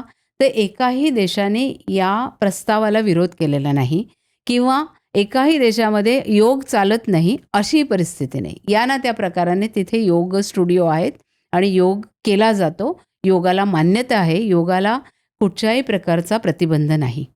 तुम्ही पहिला प्रश्न जो विचारला होता की पाकिस्तानबद्दल. ही जेव्हा मी या अभ्यास करायला लागले तेव्हा माझ्या आणि या योग दिनानिमित्त दर योग दिनाच्या वेळी वेगवेगळ्या ठिकाणून बातम्या यायला लागल्या तसं मी वाचायला लागले.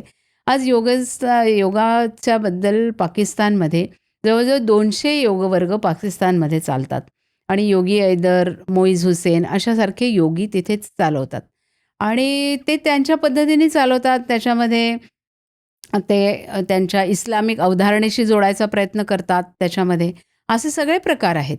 तो काही अगदी भारतात ज्या आध्यात्मिकतेने शिकवला जातो तसाच जगभरात शिकवला जातो असं नाही आहे, पण तिथे चालतं. सौदी अरेबियाची तर म्हणजे जी कहाणी आहे ना ती इतकी इंटरेस्टिंग आहे म्हणजे की मी जसं म्हटलं की 2018 नौफ मरवाईला पद्मश्री मिळाली आणि 2017 सौदी अरेबियामध्ये एका अर्थाने थोडंसं राजकीय परिवर्तन आलं. म्हणजे तिथले जे राजेशाही आहे त्याच्यामध्ये मोहम्मद बिन सलमान अल सौद असं ते राजपुत्राचा एका दृष्टीने राज्याभिषेक झाला. तर हे आधुनिक दृष्टिकोन असल्यामुळे त्यांनी अनेक सामाजिक सुधारणांना तिथे सुरुवात केली आणि रीमा म्हणून त्यांची जी बहीण आहे ती म्हणजे राजकुमारी आहे. ती बहीण नाही आहे नुसती, ते हे राजपुत्र आणि ती राजकुमारी आधिकारिक जे त्यांची नावं असतात त्याप्रमाणे आहेत. तर यांनी मग महिलांना अधिकाधिक स्वातंत्र्य देणं, महिलांना ड्रायव्हिंगचा परवाना देणं किंवा त्यांच्या स्थानिक स्वराज्य संस्थांमध्ये त्यांना मताधिकार मिळणं अशा प्रकारच्या सुधारणांचं वारं सौदी अरेबियामध्ये व्हायला लागलं.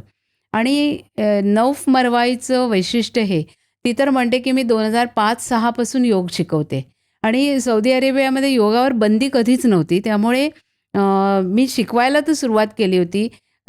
दूरचित्रवाणीवरून म्हणजे TV चॅनेल्सवरून माझे कार्यक्रम होत होत्या. त्या सगळ्या गैरसमजुती होत्या किंवा त्याचे अडथळे होते आणि ते दूर करायला मदत केली तिने. मग योग आणि धर्म याच्याबद्दल काय म्हटलेलं आहे, म्हणजे धार्मिक पुस्तकांमध्ये काय म्हटलं आहे आणि योग काय सांगतो, याच्यामधली साम्यस्थळं काय आहेत, कुठे ते एकमेकाला अटकाव करतात का, अशा प्रकारची म्हणजे जी वैचारिक एक त्याची पार्श्वभूमी तयार करायला हवी ती तिने केली. कारण तिला ल्युपस नावाचा ऑटोइम्यून आजार होता आणि ती जन्मतः अगदी कृश मुलगी होती.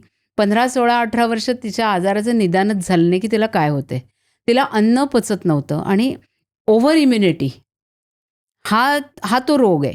त्यामुळे त्या ओव्हर इम्युनिटीमध्ये शरीरातल्याच पेशी दुसऱ्या शरीरातल्या पेशींचा नाश करतात किंवा त्यामुळे बाकी सांध्यांवर परिणाम होतो, विचारपद्धतीवर परिणाम होतो, अशा प्रकारचा तो हे होता. तिचे वडील सरकारमध्ये होते आणि त्यांना मार्शल आर्ट शिकायला ते सरकारने जपानला पाठवलं होतं. तेव्हा त्यांनी हा योग प्रथम तिथे ऐकला आणि एक योगाचं कोणतं तरी पुस्तक जे अन्य देशामध्ये प्रकाशित झालेलं होतं आणि इंग्रजीमध्ये ट्रान्सलेट होऊन अशा प्रकारचं ते पुस्तक आणलं आणि त्यातून तिने 2-3 आसनं करायला सुरुवात केली आणि त्याचा तिला म्हणजे अद्भुत परिणाम दिसायला लागले. म्हणजे तिचा जो आजार होता ती म्हणजे इतकी कृश होती की ती 18-19व्या वर्षी तिला बेबी फूड खायला लागायचं, कारण अन्न पचायचं नाही. 30-32-35 किलो वजन होतं तिचं त्या वयात सुद्धा. तिच्या साईजचे कपडे मिळत नव्हते, कारण तिचा मागितलं, वयाचे कपडे मागितले तर ती इतकी कृश होती. आणि मग तिने भारतात येऊन योगाचं शिक्षण घेतलं आणि तिची इतकी अटळ निष्ठा योगावरती आहे की त्यापुढे तिला 2014मध्ये कॅन्सर झाला. त्यानंतर सेप्टोसेमिया झाला. म्हणजे इतके दुर्धर आजार तिला झाले. पण तिने केवळ निसर्गोपचार, योग याच्यावरची निष्ठा आणि प्रयत्न याच्यातून या सगळ्या आजारांवरती मात केली. आणि केवळ व्यक्तिगत पातळीवरती तो न ठेवता तिने आधी सौदी योग फाउंडेशन म्हणून सुरू केलं. मग आता त्याचं नाव अरब योग फाउंडेशन झालं. आणि तिने पूर्ण या इस्लामिक जगामध्ये योग नेण्यासाठी खूप प्रयत्न केला. आणि त्याचं कारण ती हे सांगते की अनेक देश आज इतके गरीब आहेत किंवा युद्धग्रस्त आहेत की त्यांची आरोग्य व्यवस्थाच नाही आहे. म्हणजे आज आपल्याकडे आपण किती टीका केली तरी सिव्हिल हॉस्पिटल असतं, पब्लिक हेल्थ सेंटर असतं की त्या ठिकाणी लोक अगदी जनसामान्य जाऊन काहीतरी औषधोपचार त्यांना मिळू शकतो. तशा प्रकारच्या व्यवस्थाच नाहीत, डॉक्टर्सच नाहीत. असं ज्या ठिकाणी आहे तर त्या ठिकाणी ती म्हणते की प्रिव्हेंटिव्ह मेडिसिन म्हणून आणि आजार होऊ नयेत म्हणून हे खूप करण्याची आवश्यकता आहे. आणि म्हणून ती अनेक देशांमध्ये ऑनलाईन पद्धतीने योगाचं वर्ग शिकवते आणि फ्री, अत्यंत म्हणजे विनाशुल्क अशा प्रकारचं तिचं काम चालतं. म्हणून तिचं जे यश आहे ना ते म्हणजे मी त्या पुस्तकात तिचं सुवर्णकन्या असा उल्लेख केला आहे. आणि खरोखर झळाळून उठतं, कारण तिने तिच्या साधनेला केवळ आपल्या आजारांवर मात करण्याचं साधन म्हणून पाहिलं नाही, केवळ आपल्या देशापुरतं पाहिलं नाही, तर तिने जो सर्वे भवन्तु सुखिनः हा योगाचा मूलमंत्र आहे त्या लाईन्सवरती किंवा त्याच ध्येयाकडे घेऊन जाण्यासाठी ती प्रयत्न करते. म्हणून तिचं यश हे जास्त झळाळून उठतं असं वाटतं मला. नाही, खूपच छान आहे. कारण योग दिन सुरू झाल्यापासून तर तो ऑफिशियली सगळीकडे प्रसार व्हायला लागला, नाही का? पण मगाशी तुम्ही उल्लेख केला की भारताला विश्वगुरू बनवण्यासाठीची जी मुत्सद्देगिरी आहे, पॉलिटिकल डिप्लोमसी किंवा सॉफ्ट पॉवर आहे, ती कशी काय योगामुळे झाली? जसं आपल्या देशाचं सार्वभौमत्व कोणत्याही देशाचं टिकवून ठेवायला हवं म्हणून आपल्याकडे सामरिक किंवा सैन्य दलांचं ताकद असणं आवश्यक आहे. ती झाली आपली स्ट्रॉंग पॉवर किंवा सैन्यशक्ती. आणि त्या सैन्यशक्ती इतकंच आजच्या काळामध्ये, कारण आजच्या काळात युद्धाचं स्वरूपसुद्धा बदललेलं आहे. आणि युद्धाचं स्वरूप काय असं युद्धभूमीवरती दोन्ही सेना समोरासमोर येतात अशा प्रकारचं नाही. आपण पाहतो, आपण जाणतो त्याच्याबद्दल. तर त्याचप्रमाणे जगात वेगवेगळ्या प्रकारचे संबंध आता यायला लागलेत. म्हणजे आता आपण भ्रमण फिरायला म्हणून अनेक देशांमध्ये जातो, शिकायला जातो, नोकरी व्यवसायानिमित्त जातो. त्यामुळे मग देशादेशांचे संबंध सुधारायचे असेल तर केवळ सैन्यशक्ती पुरेशी नाही आहे, तर ही सौम्य शक्ती किंवा सॉफ्ट पॉवर खूप गरजेची आहे. आणि ही सॉफ्ट पॉवर कशातून तयार होईल? आणि खूप चांगलं वाक्य ह्या पुस्तकात आहे ते म्हणजे सॉफ्ट पॉवर हीच खरं म्हणजे आजची स्ट्रॉंग पॉवर आहे. म्हणजे आजचं केवळ आम्ही मसल पॉवर नाही. मसल पॉवर ह्याच्यापेक्षा ही जी सौम्य संपदा आहे आपली, ती खरं म्हणजे ताकदवान किंवा ती अधिक प्रभावी अशा प्रकारची. मग तो प्रभाव कुठे पडतो? तर आपले लोक आपण एकमेकांच्या देशात जातो त्यावेळेला त्यांना तिथे सुकरता येणं राहण्यामध्ये त्याच्यामध्ये येते. किंवा 2 कंपन्या समजा कुठचं करार करतायत, तर त्या कंपन्यांचं जे काही अंडरस्टँडिंग बनायचं असेल तर त्याच्यामध्ये याचा उपयोग होऊ शकतो. त्यामुळे सौम्य संपदा ही केवळ योग असं पण नाही, पण भाषा, संस्कृत भाषा, आयुर्वेद ही मोठी आपली आजची सॉफ्ट पॉवर आहे. हिंदी सिनेमा ही एक मोठी सॉफ्ट पॉवर आहे. कारण जेव्हा तुम्ही रशियामध्ये जर कधी फिरायला गेलात किंवा कोणत्याही या साऊथ एशियन किंवा ग्लोबल साऊथच्या देशांमध्ये गेलात तर राज कपूरपासूनची हिंदी सिनेमाची गाणी पॉप्युलर आहेत. तुम्ही पॅरिसला आयफेल टॉवरच्या इथे गेलात तर ते आपल्याला चेहऱ्यावरून ओळखतात की लगेच हिंदीत एखादं वाक्य बोलतात अशा प्रकारचं. तर ही भाषा ही सुद्धा एक सॉफ्ट पॉवर आहे. खाण्यापिण्याचे आपले पदार्थ ही एक मोठी सॉफ्ट पॉवर आहे. आपल्या बाकी 14 विद्या 64 कला ही एक मोठी सॉफ्ट पॉवर आपल्याकडे आहे. आणि जसं योग हा आज व्यवसाय आहे तसं प्रत्येकच कला आज कोणतीच गोष्ट फक्त राहिली नाही. म्हणजे फक्त कला नाही आहे किंवा फक्त आयुर्वेद म्हणजे उपचार पद्धती आहे असं राहिलेलं नाही आहे. तर ती आज एकाच वेळी सामाजिक पण त्याचा प्रभाव आहे, आर्थिक प्रभाव आहे, भावनिक प्रभाव आहे आणि देशादेशातले संबंध सुधारायला त्याचा खूप उपयोग होतो. त्यामुळे सॉफ्ट पॉवरकडे आज वेगवेगळ्या पद्धतीने आपल्याला बघता येऊ शकतं आणि त्याचा उपयोग करून घेता येऊ शकतो. भारत विश्वगुरू होणार आहे म्हणजे काय, आता आज आपण आर्थिकदृष्ट्या तिसऱ्या स्थानावरती जाऊन पोहोचलो. कदाचित उद्या आपण पहिल्या स्थानावरती पोहोचू. पण जी विश्वमान्यता आपल्याला मिळायला हवी. केवळ पैशाने किंवा केवळ आमच्याकडे शस्त्रास्त्र आहेत म्हणून तुम्हाला जग मानणार नाही आहे. म्हणजे जग तुमच्या ताकदीपुढे झुकेल, पण जी मनातून तुमच्याबद्दलची आस्था आणि मान्यता यायला हवी, जी आपल्या विश्वगुरू होण्यामागची कल्पना आहे, की जगाने तुमचं सामर्थ्य जे आहे या विविध गोष्टीतलं ते मान्य केलं पाहिजे. भारताने कधीही कोणावर आक्रमण स्वतःहून केलेलं नाही. स्वतःहून हल्ला केला नाही, प्रदेश काबीज केला नाही किंवा धर्मपरिवर्तन पण आपण भारतीयांनी कधी केलेलं नाही आहे. तरीसुद्धा भारत मान्यता मिळायला हवी असेल आणि विश्वगुरू व्हायचं असेल, तर योग ही एक मोठी सौम्य संपदा, ताकद आपल्याकडे आहे आणि त्याचा विश्वकल्याणासाठी आपण उपयोग करून घ्यायला पाहिजे. हे खूप खूप छान सांगितलं तुम्ही. आणि तुम्ही म्हणालात की योगाची आर्थिक ताकद. तर तुमचं पुस्तक वाचताना मला कळलं की साधे ते योगा मॅट बनवणारी एक कंपनी, तिची काहीतरी उलाढाल $20 लाख आहे. तर आपण थोडं भारत कमी पडला का त्याची आर्थिक ताकद ओळखण्यामागे? आणि मग ही बाजारपेठ केवढी आहे? आजच्या घडीला जर म्हटलं तर योग केंद्रित व्यवसाय जे आहेत, त्यातला मोठा भाग हा योग प्रशिक्षणाचा आहे. पण $200 बिलियन म्हणजे $20,000 आजची आहे. आणि जे जागतिक अंदाज व्यवसायाचे ट्रेंड्स वगैरे आपण ऐकतो, की ते कसे कॅल्क्युलेट करतात किंवा सर्व्हे करतात त्याच्यातनं. तर हा योग व्यवसाय 8 ते 12% दराने दरवर्षी वाढतो आहे. आता योग दिन साजरा व्हायला लागले तर 10 वर्ष होऊन गेले. आता आपण 11वा योग दिन आज 21 जूनला साजरा करणार आहोत. तर या काळामध्ये त्याला अजून उठाव आला. मग त्याच्यातले जे 2-3 महत्त्वाचे भाग आहेत व्यवसायातले, त्यातलं प्रशिक्षण हा सगळ्यात मोठा भाग आहे. आज योग प्रशिक्षणाची बाजारपेठ जर म्हटली, शब्द आपल्याला जर ऐकायला विचित्र वाटतात, पण ती $8,800 कोटी आहे. आणखीन ती येत्या काळात अशीच 12% दराने जर आपण मोजलं तर ती येत्या अजून 5-10 वर्षामध्ये 15,000 $20,000 कोटी पर्यंत जाऊन पोचेल. योग मॅट हा व्यवसाय. खरं म्हणजे गंमत कशी आहे, की योग हा का जास्त सर्वसमावेशक किंवा सर्वांपर्यंत पोहोचणारा मानला जातो, तर त्याला खरं म्हणजे कुठचीच साधनं लागत नाहीत. असं योगाचं खरं महत्त्व आहे, की तुम्ही एक 6x6ची जागा आणि एक चटई किंवा एक सतरंजी असली तर पुरेशी आहे आपल्याला. पण आज आपण ग्लोबल जगामध्ये राहतोय आणि हे जग व्यावसायिकीकरणाचं आहे, वस्तूकरणाचं आहे. तर त्याच्यामध्ये मग योगा प्रॉप्स वेगळी क्रिएट केली जातात. त्या योगा प्रॉप्सचं मग फॅशन इंडस्ट्रीमधून किंवा हे सेलिब्रिटी लोकांच्यामधून त्याचा प्रसार केला जातो आणि अशा पद्धतीने ती योगाचं जे मार्केट आहे ते वाढतंय आपल्याला असं दिसतं. तर योगा मॅट ही जी आहे ती काय त्याचं सतरंजी सरकत होती योग करताना. आपणही बघतो की जेव्हा आपण सतरंजी घालून बसतो तर ती सरकते आपण आसन क्रिया करत असताना. तर ती न सरकणारी सतरंजी तयार करण्याची कुणाला तरी कल्पना सुचली आणि त्यातून योगा मॅटचा जन्म झाला. आज ते जे मार्केट आहे ते 1,323 कोटीच्या आसपास आहे आणि आगामी काळात ते 2,300-2,400 कोटीपर्यंत फक्त योगा मॅटचं आहे.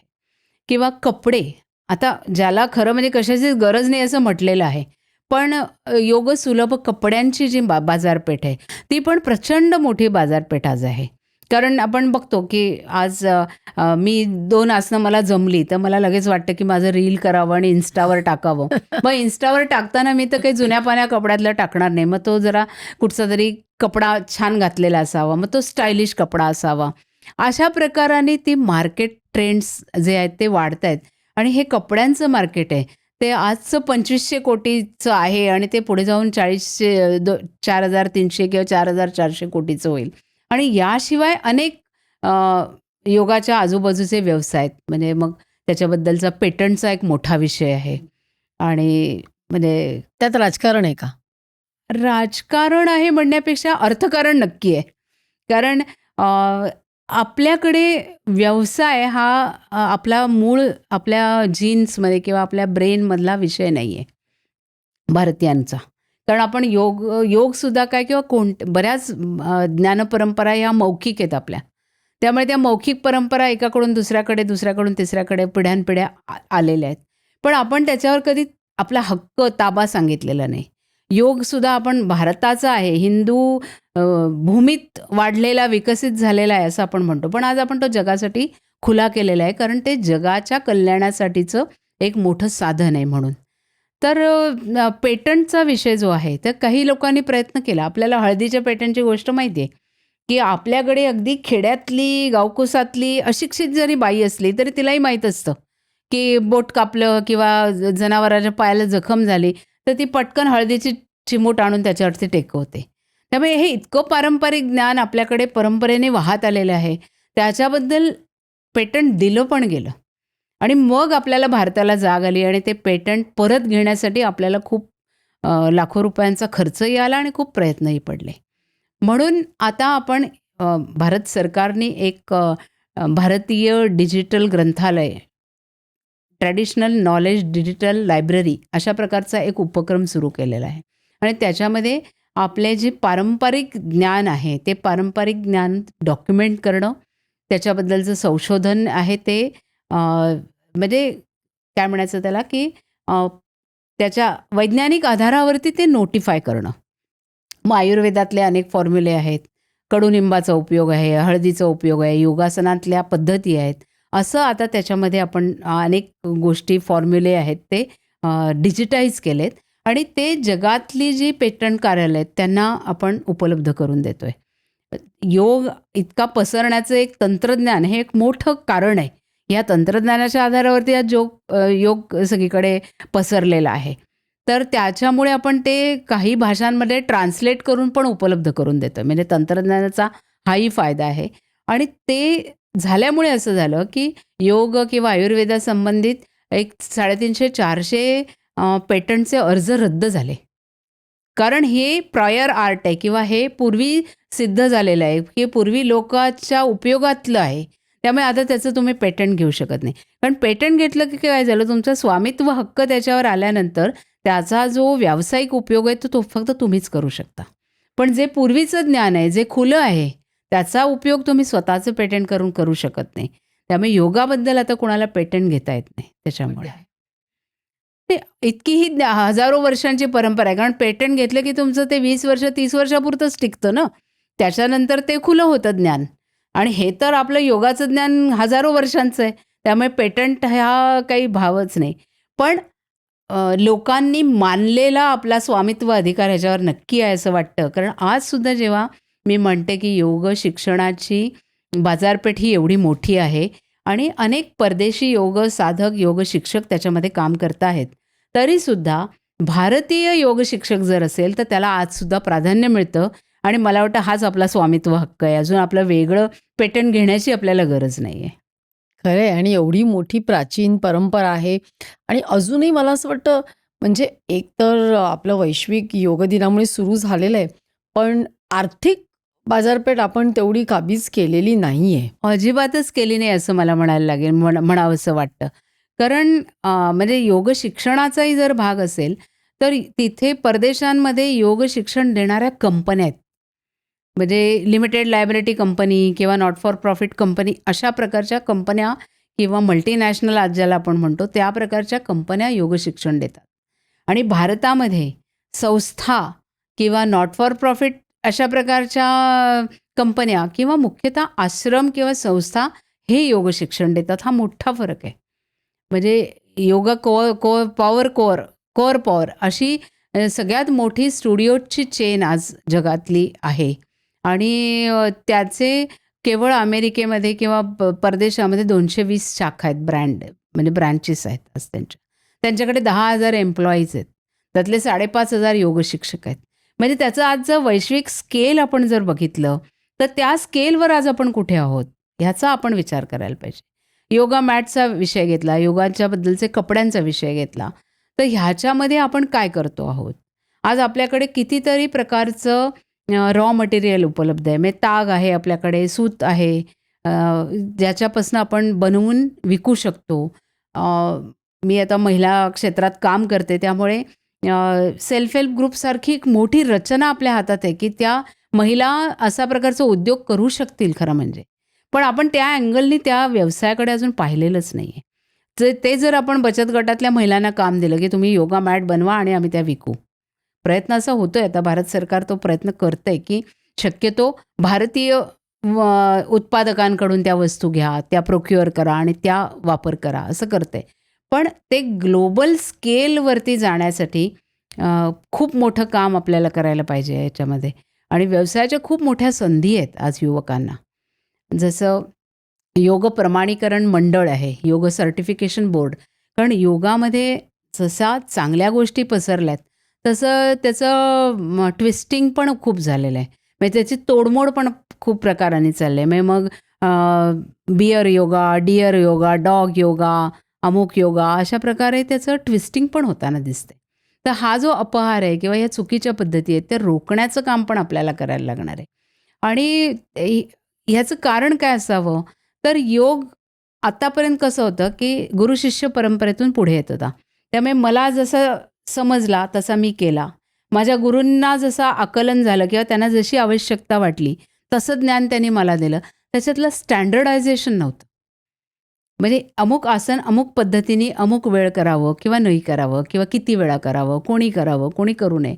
तर हे जे स्टँडर्डायझेशनची प्रमाणीकरणाची प्रक्रिया आहे, तर ते आता योग प्रमाणीकरण मंडळ आपल्याकडे आहे. परदेशामध्ये हे काम आधीच झालं, कारण त्यांचा एक म्हणजे पाश्चिमात्यांचा व्यावसायिक दृष्टिकोन हा त्यांच्या रक्तात भिनलेला आहे, जो आपल्याकडे नाही आहे. त्यामुळे योग अलायन्स नावाची संस्था आहे. 2005 पासून त्यांनी हे योग शिक्षकांना प्रमाणपत्र देण्याचं काम त्यांनी सुरू केलं. जे आपण आत्ता 2014-15 मध्ये किंवा थोडंसं त्याच्या अलीकडे पलीकडे सुरू केलेलं आहे. पण हे योग प्रमाणीकरण मंडळ आयुष मंत्रालयाच्या अंतर्गत येतं आणि त्यामुळे त्याला एक ऑथेंटिसिटी प्राप्त झालेली आहे. योग अलायन्स ही एक खाजगी रेटिंग एजन्सी आहे किंवा रेटिंग करणारी संस्था आहे. त्यामुळे भारताने केलेलं जे काम आहे त्याला आपोआपच जसं म्हटलं, की स्वामित्व हक्क जगाने आपला मान्य केलेला आहे. आपण त्याच्यावरती आपली पुढची इमारत बांधायची आहे आपल्याला, खरं म्हणजे भारतीयांना. तर ह्याचा विचार आपल्याला भारतीयांना करायला लागेल.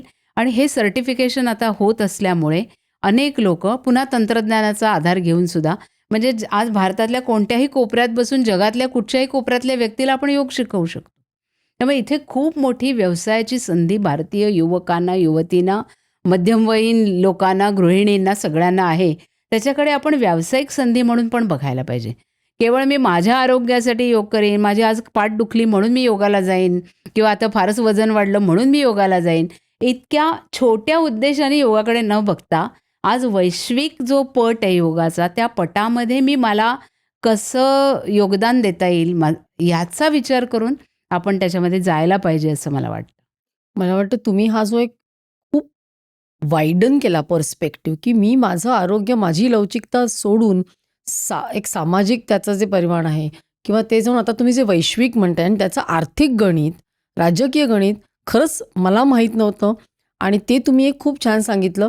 पण मला असं वाटतं ह्या सगळ्याचं कारण असं आहे, की भारताने योगाकडे केवळ एक आध्यात्मिक दृष्टिकोनातनं बघितलं. म्हणजे केवळ त्याचं कमर्शियलायझेशन वगैरे सगळं झालेलं आहे.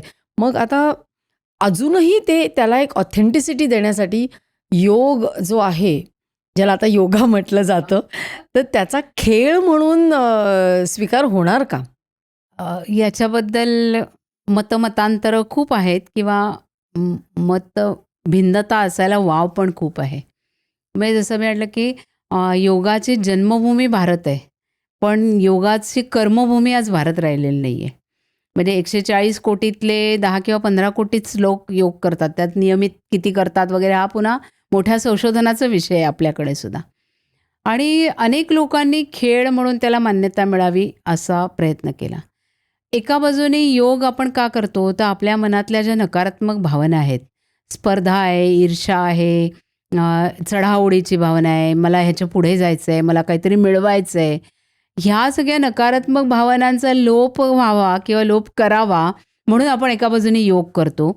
आणि मग आपलं आणि देवाच्या मधलं अंतर आहे ते कमी होईल असं आपण म्हणतो. म्हणजे जी आपली आध्यात्मिक परंपरा आहे. मग योगाच्या खेळ म्हणून जेव्हा मान्यता योगाला मिळते, तेव्हा मग त्या स्पर्धा घेण्यातनं काय होईल? कारण कुठचाही खेळ म्हटला, की त्याच्यामध्ये तुम्हाला प्रावीण्य मिळवणं आलं. मग स्पर्धा भाव आला. मला कोणाच्या तरी पुढे जायचं आहे, मला पहिलं यायचं आहे, हा भाव आला. मग हे विरोधाभास आहे याच्यामध्ये. पण आजचं मी म्हटलं असं, की आंतरराष्ट्रीय जे योगाचं स्वरूप आहे आणि त्या स्वरूपामध्ये जर बसवायचं असेल, तर असे अनेक योगगुरूही म्हणतात किंवा भारत सरकारचीही त्या प्रकारची भूमिका आहे असं आपल्याला दिसतं. कारण खेलो इंडियामध्ये सुद्धा आपण आता योगासनांच्या स्पर्धा घ्यायला सुरुवात केली आहे किंवा योगासन फेडरेशन ऑफ इंडिया आहे. वर्ल्ड योगासन नावाची संस्था आहे आणि भारताचा तशा प्रकारचा प्रयत्न सुरू आहे. पण असा एक हा विरोधाभास किंवा एक द्वंद्व हे योग आणि स्पर्धांबद्दल आहे. पण योगाची स्पर्धा होऊ शकणार नाही. योगासनांची स्पर्धा कदाचित होऊ शकेल असं आपण म्हणू शकतो. त्यामुळे तो योगासनांना आपल्याला खेळ स्वरूपात बसवता येईल आणि अनेक प्रकारचं जिम्नॅस्टिकमध्ये योगातले कितीतरी आकृतिबंध वापरले जातात. आणि मग जे आपलं मूळ आहे, मल्लखांबामध्ये आहे, कलारीपट्टूमध्ये आहे, अशा अनेक प्रकारामध्ये योग आणि याचं साधर्म्य आपल्याला दिसतंच आहे. दोरीवरचे मल्लखांब म्हणजे काय, तर दोरीवरची आसनच आहेत ती.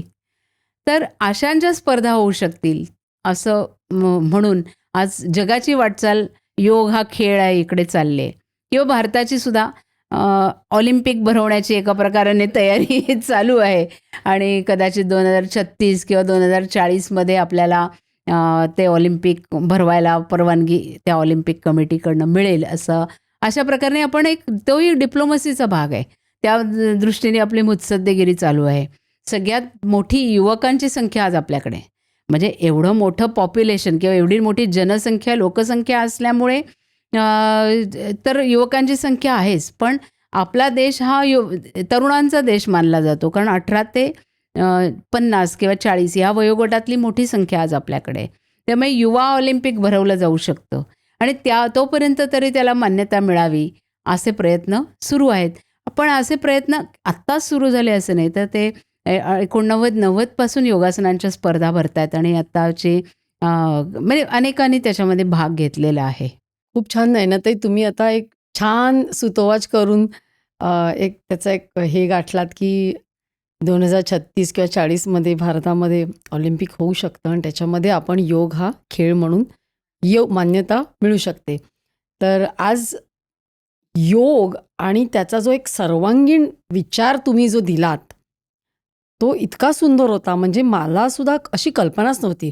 आणि खरंच अजूनही बऱ्याच लोकांना योग म्हणजे आसनं आणि प्राणायाम ह्याच्या पलीकडे मी सुद्धा फारसा विचार केला नव्हता. आणि तुम्ही जे सांगितलं की तो एक डिप्लोमसीचा, मुत्सद्देगिरीचा, सॉफ्ट पॉवरचा भाग आहे आणि त्याचं एवढं मोठं मार्केट, काहीच कल्पना नव्हती मला. तुम्ही जे सांगितलं त्यामुळे म्हणतात ना डोळे उघडले आणि असेच जवळजवळ सगळ्या भारताचे जर डोळे उघडले तर फार मोठी आपण ह्याच्यामध्ये एक झेप घेऊ शकतो असं मला वाटतं.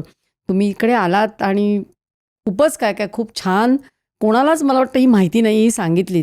आणि आता तुमचं पुस्तक पण येत आहे ना. हां, हे जे आणि मी म्हटलं असं की मी योगतज्ञ नाही आहे, पण योग अभ्यासक आहे आणि योगाकडे अशा वेगवेगळ्या दृष्टिकोनातून मी पाहते किंवा वाचते आहे आणि अनुभव घेऊन त्याच्यातनं माझं एक आकलन तयार करायचा मी प्रयत्न करते आहे. तर त्याचं नावच योगाचे विश्व आणि विश्वातला योग आहे. म्हणजे योगाचं विश्व आणि आणि विश्वातला योग. म्हणजे आज जगात कसा तो आहे. मग त्याच्यामध्ये धार्मिक पण अनेक गोष्टी आहेत, राजकारणाचा पण एक मोठा भाग आहे. मग योगाला आमचा योग असेल तर तो मग ख्रिश्चन योग, मुस्लिम योग म्हणून अशा प्रकारच्याही चळवळी यात चालू आहेत. मग योगाला भारतीयांपासून तोडण्याचे किंवा त्याच्यातल्या आध्यात्मिकतेपासून दूर करण्याचे, मग योग हा म्हणजे फक्त फिजिकल आहे, फक्त आरोग्यासाठी आहे, अशा प्रकारे तो सादर करण्याचे पण प्रयत्न होत आहेत. पण जेव्हा वेगवेगळ्या संस्कृतींचा, धर्मांचा असं एकत्र येणं होतं, त्यातून हे असे वेगवेगळे संकर आणि वेगवेगळे संयोग असे बनत जाणार आणि हळूहळू त्यातनं योग्य अयोग्य काय आहे ते ठरत जाईल असं मला वाटतं. आणि मग जो त्याच्या मूळ गाभ्याचा योग आहे की ज्याच्यातला आध्यात्मिकता तुम्ही वेगळीच करू शकत नाही खरं म्हणजे योगापासून. आणि मी म्हटलं असं की योग म्हणजे केवळ आसन तंत्र नाही किंवा आसन प्राणायाम आणि आकृतिबंध नाही, तर ती आपली ऋतुचर्या आहे, ती आपली दिनचर्या आहे, ती आपली विचार पद्धती आहे, ती आपली सगळी सण परंपरा आहे त्याच्यात गुंफलेल्या आहेत.